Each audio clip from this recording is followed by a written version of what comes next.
اب میں خطاب کے لیے گزارش کرتا ہوں مولانا محمد باقر علی صدیقی قادری صاحب کو کہ وہ آئے اور جلسہ جشن ولادت سیدنا علی کرم اللہ وجہہ سے خطاب فرما کر ہم سب کے دلوں کو نور سے منور اور مجلہ فرمائے۔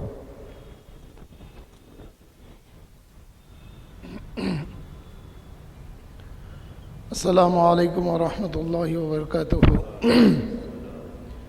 الحمدللہ رب العالمین والصلاة والسلام علی سید الاولین والآخرین نبی الانبیاء والمرسلین وعلی آلہ واصحابہ ومن تبعہ بإحسان الی یوم الدین، اما بعد فاعوذ باللہ من الشیطان الرجیم، بسم اللہ الرحمن الرحیم۔ ان الذين آمنوا وعملوا الصالحات سيجعل لهم الرحمن ودا، صدق اللہ العظیم۔ الحدیث عن رسول اللہ صلی اللہ علیہ وسلم النظر الى وجہ علی عبادۃ، او کما قال علیہ الصلاۃ والسلام۔ علی امام منست و منم غلام علی، ہزار جانے گرامی فدائے بنام علی۔ الحمدللہ سامعین، پچھلے 3 دن سے جشن مولود کعبہ مولائے کائنات علی مرتضیٰ کرم اللہ وجہہ کے جلسے ہو رہے تھے، جس میں بڑی تفصیل بتائی گئی۔ میں مختصر سا آپ سے کچھ گفتگو کرنے کی سعادت حاصل کروں گا، کیونکہ آفتاب خطابت کو سننا باقی ہے۔ عفیف، حضرت عفیف بیان کرتے ہیں کہ دور جہالت میں، یعنی یہ ایمان لانے سے پہلے مکہ آئے اور حضرت عباس ابن عبد المطلب کے پاس ٹھہرے، اور وہ باہر سے آئے تھے، مکے کے رہنے والے نہیں تھے۔ وہ ان کا ارادہ یہ تھا کہ بچوں کے لیے کچھ خوشبو، کچھ کپڑے وغیرہ خریدیں۔ وہ آ کر حضرت عباس ابن عبد المطلب حضور کے چچا کے پاس قیام کیے، اور وہ کہتے ہیں کہ جب سورج طلوع ہوا تو میں نے خانہ کعبہ کی طرف جب دیکھا تو میں نے کیا دیکھا کہ ایک نوجوان شخص داخل ہوئے، اور وہ اپنی نگاہیں آسمان کی طرف کیے، پھر انہوں نے ہاتھوں کو بلند کیا اور سر جھکا کر کھڑے ہو گئے۔ پھر میں نے دیکھا کہ ایک بچہ آیا، وہ نوجوان کی طرح آسمان کی طرف نگاہیں کیے، ہاتھ اٹھائے، پھر ہاتھ باندھ کے کھڑے ہو گئے۔ پھر میں نے دیکھا کہ خاتون داخل ہوئی حرم میں، اور وہ خاتون بھی اسی طرح وہ دونوں کے پیچھے کھڑی ہو گئی، اور یہ بڑا مجھے تعجب خیز واقعہ لگا۔ تو میں نے عباس ابن عبد المطلب سے پوچھا، اے عباس ابن عبد المطلب، میں نے ایک عجیب واقعہ دیکھا ہے۔ بولے کیا؟ بولے میں نے ایسا ایسا دیکھا ہے۔ تو آپ حضرت عباس ابن عبد المطلب حضور کے چچا نے فرمایا، اے عفیف، وہ جو نوجوان کی تم بات کر رہے ہیں، وہ جو نوجوان سب سے پہلے آ کر آسمان کی طرف نگاہیں کر کے ہاتھ باندھ کے جو کھڑا ہو گیا، وہ میرا بھتیجا محمد ہے، وہ میرا بھتیجا محمد ہے۔ اور وہ جو ان کے بازو جو بچہ آ کے کھڑا ہو گیا، وہ میرا بھتیجا علی ہے۔ اور ان کے پیچھے جو خاتون کھڑی ہو گئی، وہ خاتون میرے بھتیجے کی زوجہ ہے، ان کا نام خدیجۃ الکبریٰ ہے۔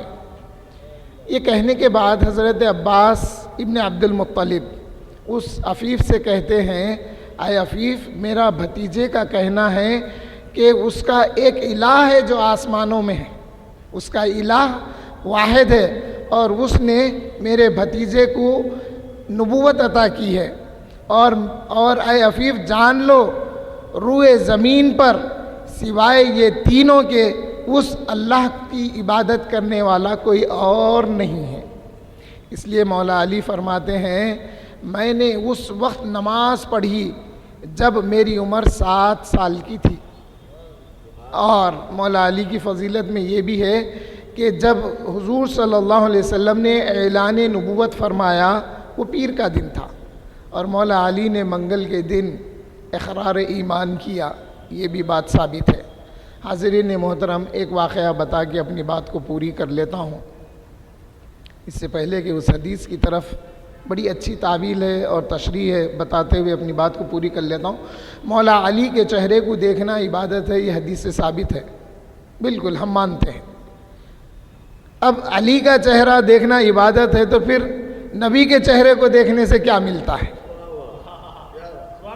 ہے نا؟ ایک سوال ہے. علی کا چہرہ دیکھنا عبادت ہے تو پھر نبی کا چہرہ کیا ہے؟ تو پھر حدیث بتاتی ہے، حضور نے فرمایا من رانی را الحق، جس نے مجھے دیکھا اس نے حق کو دیکھا. جس نے مجھے دیکھا اس نے حق کو دیکھا. اب اس کی کئی تشریحات ہے، ہر تشریح ہمارے لیے قابل قبول ہے.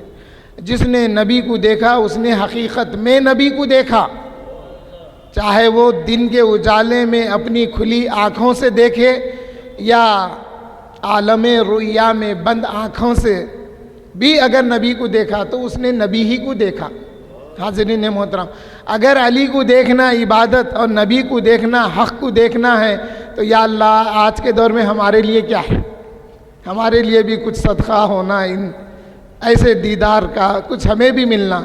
تو پھر ایک حدیث شریف یہ بھی آتی ہے کہ جو اہل سنت والجماعت کے کسی ایسے شخص کو دیکھے جو امر بالمعروف کا حکم کرتے ہیں اور مناکر سے روکتے ہیں تو ایسے شخص کا چہرہ دیکھنا بھی عبادت ہے. حاضرین محترم، پہلے کی کتابوں میں اہل بیت کی شان، توصیف، ان کی عمل وغیرہ کا ذکر کیا گیا ہے. جہاں رسول اللہ صلی اللہ علیہ وسلم کا تذکرہ ہے وہاں پہ اہل بیت کا بھی تذکرہ ہے. یہودی منتظر رہتے تھے وہ واقعے پڑھ کے، اب اس میں لگے ہوئے رہتے تھے یہ کب پیش آنے والا ہے، یہ کب ہوگا. وہ بھی معلوم تھا، وہ جگہ پہ آ کے قیام پذیر ہو جاتے تھے یا وہ کاروبار میں لگتے تھے کہ وہ آئیں گے تو میں ایسی ڈیلنگ کروں گا، پھر ایسا لگے ہوئے رہتے تھے وہ لوگ. تو بہرحال بات یہ ہے، مولا علی کرم اللہ وجہہ کا زرہ ایک یہودی کے پاس مولا علی نے دیکھا. دیکھ کے بولے کہ یہ زرہ میری ہے. وہ بولا اے علی آپ یہ کیسے کہہ رہے ہیں؟ یہ زرہ تو میری ہے. اس کی دلیل یہ ہے کہ یہ میرے قبضے میں ہے، اور اس کی دلیل یہ ہے کہ میں یہ زرہ کو اچھی طرح سے جانتا ہوں. مولا علی فرمائے نہیں، یہ زرہ میری ہے، میں مقدمہ دائر کروں گا یا میں شکایت کروں گا قاضی وقت کے پاس. قاضی وقت کا نام شریح تھا. ان کے پاس مولا علی دعویٰ کیے تو مولا علی کا نظریہ دیکھیے. مولا علی نے قاضی شریح سے فرمایا اے قاضی شریح سنو، اللہ کے رسول نے یہود و نصارہ کو اہل ایمان کے سامنے یا پھر اہل ایمان کو ان پر فضیلت دی ہے، یہود و نصارہ کو. تو تم مجھے کٹہرے میں نہیں بلانا، کیونکہ وہ لوگ ذلیل ہیں، خدا کے مغضوب ہیں. اس لیے یہ بات جب بتائے تو بولے کہ شریح نے پوچھا کہ اے مولا علی فرمائیے آپ کا دعویٰ کیا ہے؟ انہوں نے کہا کہ یہ جو یہودی کا زرہ ہے یہ زرہ میری ہے. تو آپ نے فرمایا قاضی شریح نے کہ اس کی دلیل کیا ہے، دو، اس کے گواہ کون ہے؟ تو مولا علی نے اپنے غلام جن کا نام خنبر آیا ہے ان کو بلائے اور اپنے صاحبزادے امام حسن کو بلائے. تو پھر قاضی شریح بولنے لگے. اب یہ منظر اور یہ واقعے کو یہودی دیکھ رہا بڑے غور سے. قاضی شریح کہنے لگے یا علی آپ تو جانتے ہیں ایک آپ کا غلام ہے، دوسرا گواہ آپ کا صاحبزادہ ہے، باپ کے حق میں بیٹے کی گواہی قابل قبول نہیں ہے. یہ کہنا ہی تھا. وہ یہودی بولا کہ یا علی آپ وقت کے امیر المومنین ہوتے ہوئے آپ کے ساتھ قاضی اس قدر رویے سے پیش آ رہا ہے، یہ صفت میں نے اپنی کتابوں میں پڑھی ہے. آپ گواہ ہو جائیے، میں کلمہ پڑھتا ہوں، ایمان لاتا ہوں. والحمدللہ رب العالمین.